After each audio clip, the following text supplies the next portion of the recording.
నమస్కారం అండి. మీ శ్రీనివాస్ మళ్ళీ మీ ముందుకు వచ్చేసాడు. మన హిందూ సాంప్రదాయంలో మనకి పౌర్ణమికి ఎంతో ప్రాముఖ్యత ఉందండి.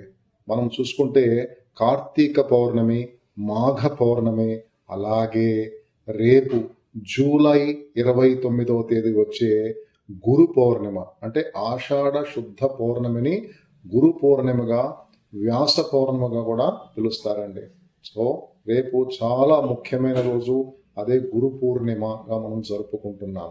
దీనిని వ్యాస పౌర్ణమిగా కూడా మనం అంటాం. ఎందుకంటే రేపు వ్యాస మహర్షి యొక్క జయంతి సందర్భంగా మనము గురు పూర్ణిమ జరుపుకుంటున్నాము. మనకందరికీ తెలుసు కదా వ్యాస మహర్షి ఎవరు? ఆయన విష్ణు భగవానుడి అవతారం అండి వ్యాసుడు.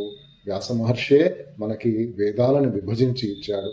ఎన్నో గ్రంథాలను, బ్రహ్మసూత్రాలను, పురాణాలను, ఇతిహాసాలను దాన్ని అందరికీ మనకు కల్పించింది వేదవ్యాసుడే. కాబట్టి ఆ మహాపురుషుణ్ణి మనము రేపు జ్ఞప్తికి తెచ్చుకుంటాము. దాన్నే వ్యాస పూర్ణిమ లేదా గురు పూర్ణిమ అంటాము. గురువులలో గురువు అంటే ఎవరండి? గురువు మనకి ఒక దిక్సూచి లాంటి వాడు. మనకి భగవంతుడు కంటే కూడా గురువు ఎక్కువ అండి. అందుకనే మనం చేసే పద్యాల్లో ఫస్ట్ మనం ఏం చెప్తాము? గురుర్ బ్రహ్మ, గురుర్ విష్ణు, గురుర్దేవో మహేశ్వర, గురుర్ సాక్షాత్ పరం బ్రహ్మ, తస్మై శ్రీ గురవే నమః. అంతటి ప్రాముఖ్యత మన హిందూ మతం గురువులకు ఇస్తుంది. గురువు ద్వారానే మనకు భగవంతుడి యొక్క దర్శనం జరుగుతుందండి. గురువు దగ్గర నుంచే మనం మంత్రం స్వీకరిస్తామండి ఏదైనా కూడా. అంతటి ప్రాముఖ్యత సో రేపు చాలా ముఖ్యమైన దినము. మనం అందరం కూడా గురు పూర్ణిమని ఎంతో చక్కగా జరుపుకోవాలి. అయితే కొన్ని సాంప్రదాయాల్లో మనకి దత్తాత్రేయుడు కూడా గురువు అండి. దత్తాత్రేయుడు ఎవరో కాదు, బ్రహ్మ విష్ణు మహేశ్వరుల యొక్క ప్రతిరూపం దత్తాత్రేయుడు.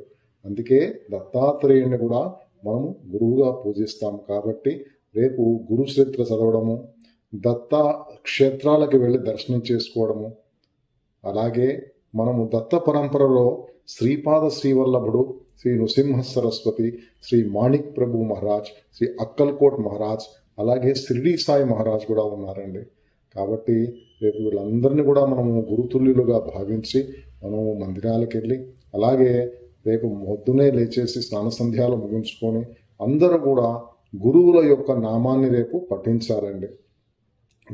గురు చరిత్ర చదవచ్చు. గురు స్తోత్రాలు ఎన్నో ఉన్నాయండి. స్తోత్రాలన్నీ కూడా మనం చదవచ్చు. అలాగే రేపు విష్ణు భగవానుడికి, లక్ష్మీదేవి, ఈశ్వరుడు పరమేశ్వరుడు మనకి మొదటి ఆది గురువు. కృష్ణం వందే జగద్గురుం, కృష్ణ పరమాత్మ గురువు. కృష్ణ పరమాత్మ మనకి భగవద్గీతలో ఒక మంచి శ్లోకం చెప్పాడు గురువుల ప్రాముఖ్యత గురించి. తెలుసు కదండి. తద్విత్తి ప్రణిపాతేన పరిప్రశ్నేన సేవయా ఉపదేక్షంతి తే జ్ఞానం జ్ఞానిన తత్వదర్శన అని అర్జునుడికి బోధిస్తాడు. గురువుల యొక్క ప్రాముఖ్యతను అర్జునుడికి చెప్తాడు.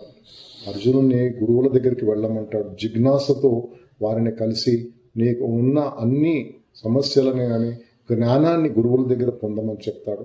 అంతటి ప్రాముఖ్యత శ్రీకృష్ణ పరమాత్మ గురువులకు ఇచ్చాడు. అలాగే మనకి దక్షిణామూర్తి కూడా, మేధో దక్షిణామూర్తి మనకి గురువుగా ఉన్నారు. ఆయన స్తోత్రాలు కూడా మనం రేపు చేయాలి.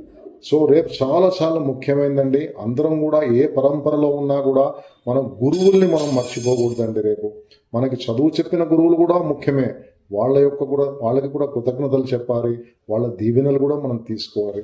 ఎవరైతే మనకు ఒక మార్గదర్శకాన్ని ఇచ్చారో, ఏ గురువు అయితే మనకు దిక్సూచిగా భగవద్ దర్శనానికి సహాయం చేశాడో అలాంటి గురువుల్ని రేపు మనం మర్చిపోకూడదు.